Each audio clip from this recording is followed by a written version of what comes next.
Matagal ka na nagda-drive? Okay.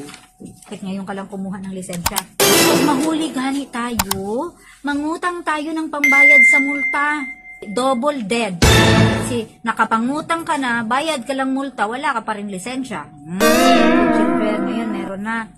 O dahil dyan may penalty ka, may sasagutin kang question sa akin. Ang question ganito, sabi mo kasi nagmamaneho ka ng motorsiklo may sidecar, di ba? Ang pagpapasakay ng pasahero sa ibabaw o gilid ng sidecar. Ibig sabihin nga sobra-sobra na dun sa gilid. Ha? Ay may karampatang parusa na. Letter A, pagmumulta, fines. Ha? Babayad ng multa. Letter B, pagkakulong. O letter C, panghabang buhay na pagkumpiska ng lisensya. Wow, ang bigat naman nun. Sa palagay mo, kuya, anong parusa?